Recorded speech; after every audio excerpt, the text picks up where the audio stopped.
Salut tout le monde, une vidéo d'achat récent, est-ce que ça vous tente? Je pense que oui, sinon vous seriez pas là. Écoutez, c'est la numéro 48 qui vous attend. Mais juste avant de rentrer dans le vif du sujet, j'aimerais juste revenir sur un petit point, vous informer d'une petite chose. Je pars en vacances ce samedi là qui arrive et je serai donc absent pendant un peu plus d'une semaine.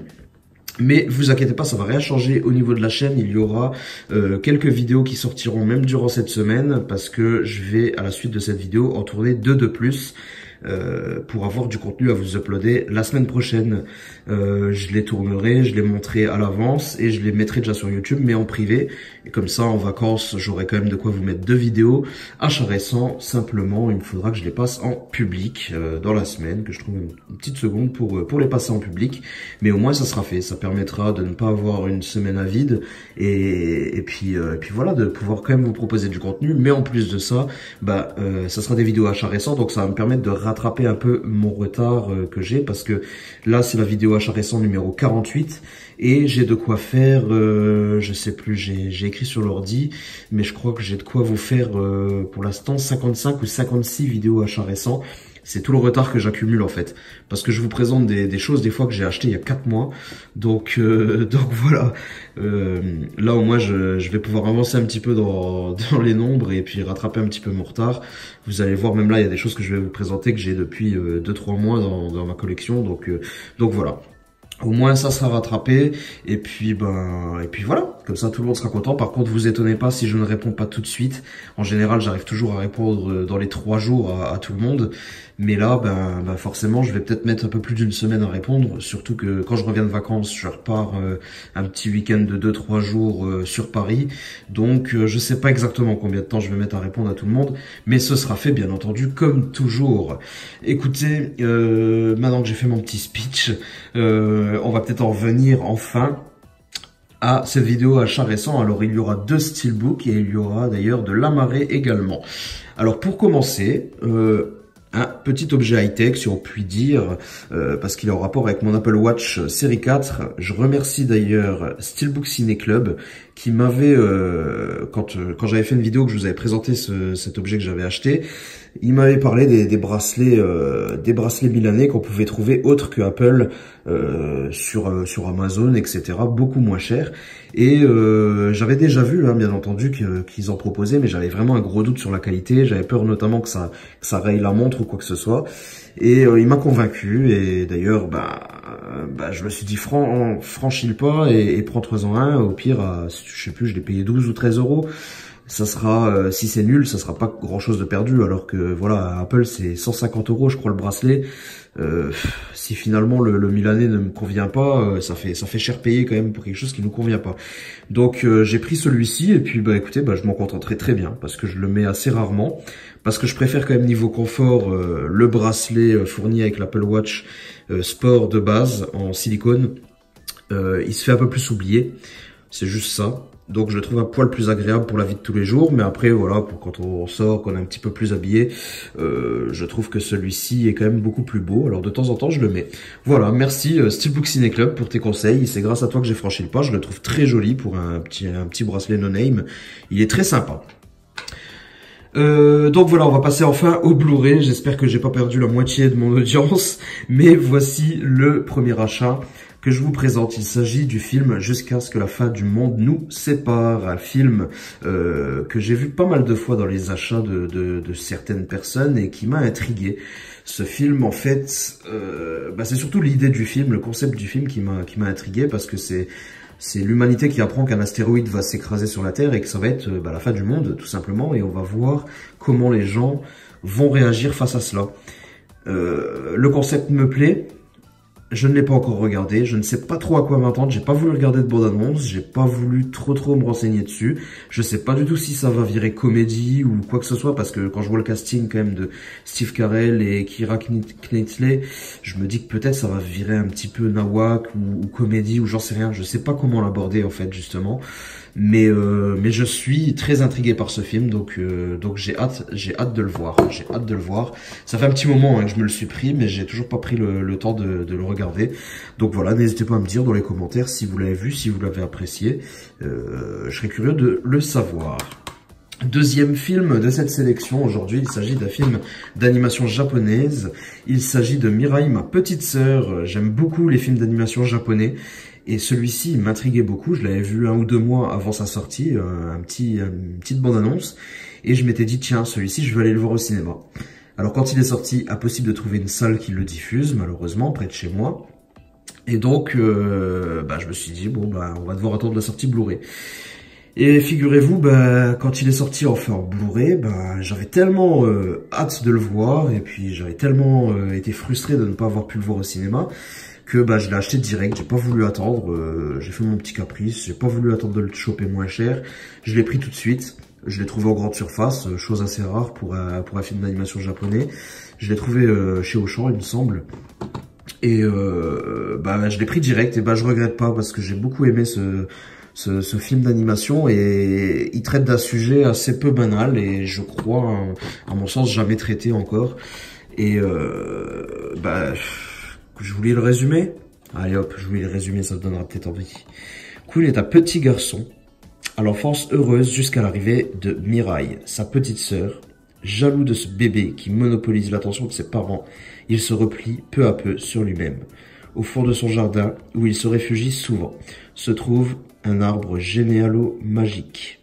Soudain, Kun est propulsé dans un monde fantastique où vont se mêler passé et futur. Il rencontrera tour à tour ses proches à divers âges de leur vie, sa mère, petite fille, son arrière-grand-père dans sa trépidante jeunesse et sa petite sœur adolescente. À travers ses aventures, Kun va découvrir sa propre histoire. Je lis d'un peu loin, c'est pour ça que je galère à chaque fois quand je vous lis les résumés. Hein. Ne croyez pas que je ne sais pas trop bien lire. Non. Mais voilà. Ça traite beaucoup de les changements qu'apporte une petite sœur dans un foyer, et surtout notamment pour ce petit garçon. Et ouais, j'ai trouvé ça super intéressant, et puis c'est super bien traité, et non, j'ai pris vraiment un grand plaisir à regarder ce petit film d'animation.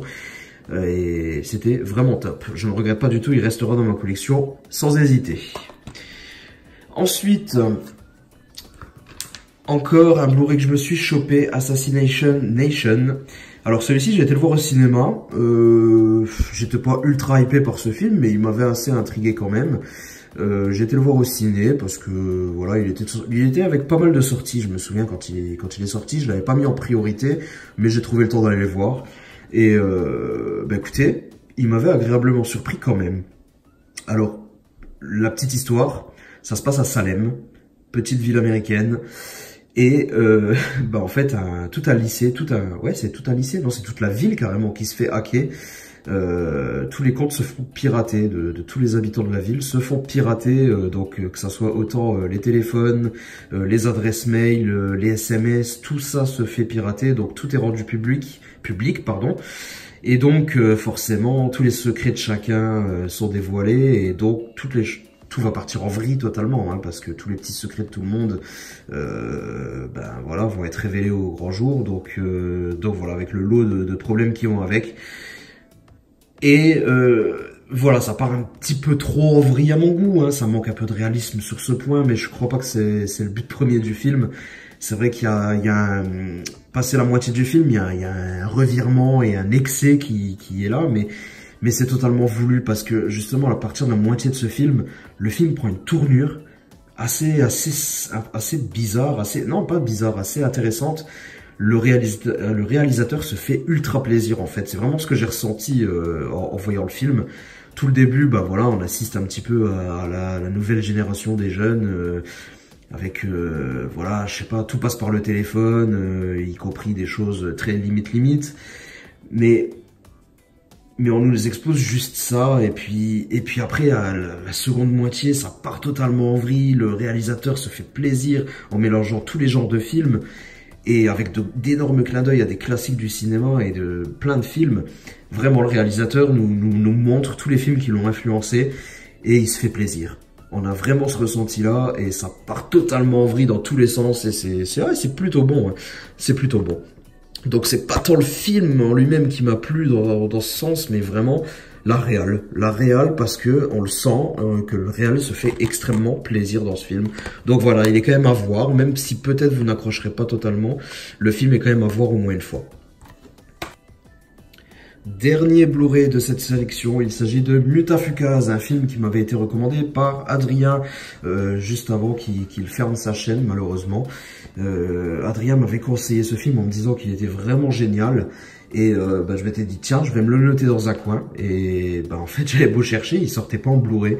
Il a mis énormément de temps après sa sortie ciné à sortir enfin en Blu-ray. Il a mis je sais plus combien de temps mais vraiment du temps. Et écoutez, il est enfin sorti, je l'ai acheté dès sa sortie et je le regrette pas du tout parce que ce film est une pure tuerie. C'est un film à la fois français et japonais, ça a été, il me semble, réalisé en partenariat entre le Japon et la France. Je suis mal informé sur le film, mais je crois que c'est une BD à la base. Je sais même plus. Oh, j'aurais pu me renseigner un petit peu avant de vous tourner la vidéo quand même pour vous renseigner. N'hésitez pas à me corriger ou à m'en dire plus dans les commentaires. Mais j'ai vraiment surkiffé quoi. Je sais pas. Est-ce que c'était un manga, une BD? Ouais, éclairez-moi dans les commentaires, tiens. On a une VF avec Orelsan et Grinch qui passe super bien. C'est un film pas à mettre entre toutes les mains parce que c'est clairement pas destiné aux enfants, contrairement à là où je l'ai trouvé dans ma Fnac dans le rayon jeunesse. Non, c'est clairement pas destiné aux enfants et c'est super intéressant, c'est super cool, super bien rythmé. Je voulais un petit résumé histoire de vous donner un petit peu envie. Angelino est un jeune loser parmi tant d'autres à Dark Mid City, une mégalopole sans pitié sous le soleil de Californie. La journée, il livre des pizzas dans tous les recoins de la ville et la nuit, il squatte une chambre d'hôtel minable avec son coloc Vince et une armada de cafards qui font désormais un peu partie de sa famille. À la suite d'un accident de scooter, lorsque son chemin a croisé par inadvertance la divine Luna, une fille aux cheveux noirs de G, notre jeune Lascar commence à souffrir de maux de tête et d'étranges hallucinations. Des hallucinations, vous avez dit? Peut-être pas.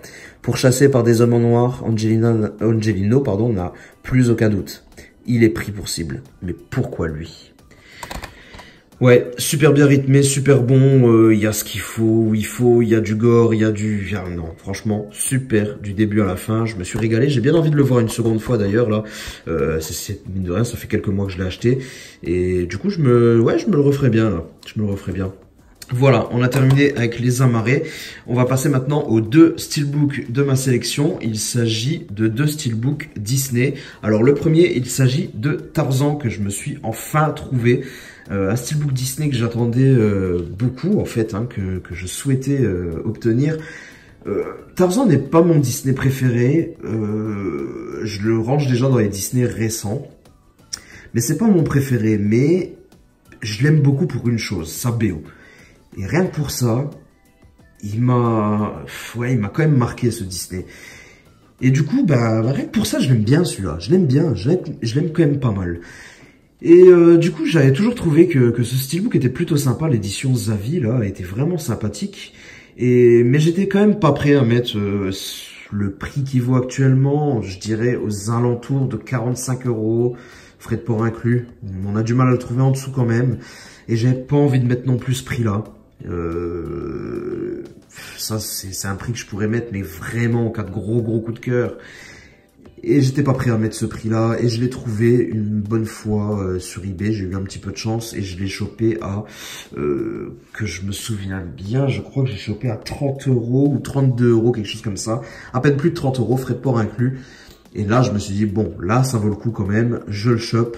Et j'ai bien fait parce qu'il est arrivé en parfait état, nickel. Je l'ai pas pris neuf, donc j'aime pas trop faire ça. D'habitude, je les prends neuf sous blister sur eBay. Mais des fois, c'est peut-être moins bien. Parce que des fois, neuf, mais quand vous le déballez, vous avez des surprises. Là, au moins, j'avais 10 photos pour attester qu'il était nickel.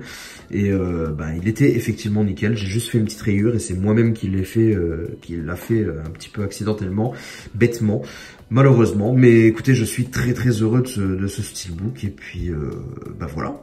Je suis bien content de l'avoir rentré. Si jamais vous voulez une petite présentation, vous me le direz et puis je vous la ferai à l'occasion.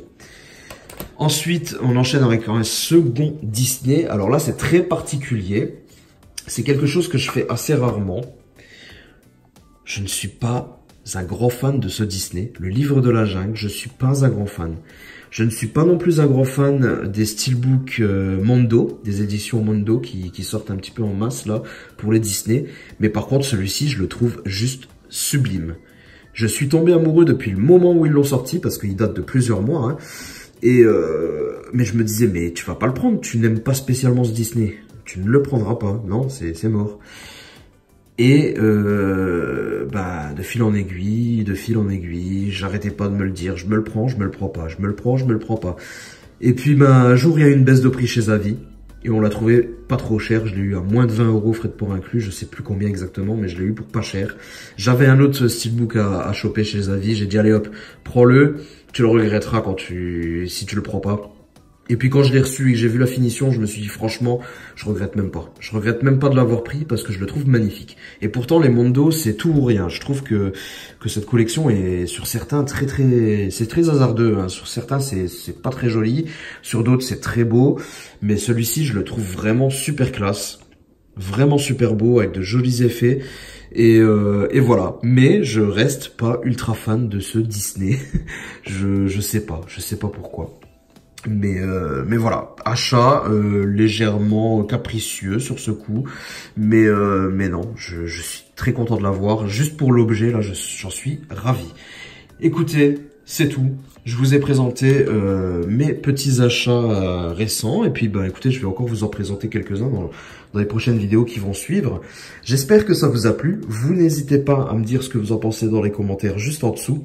Et puis on va se retrouver très bientôt pour une prochaine vidéo. Mais en attendant, vous pouvez vous abonner à la chaîne, me suivre sur les réseaux sociaux, laisser un petit pouce bleu si ça vous dit. Et puis portez-vous bien.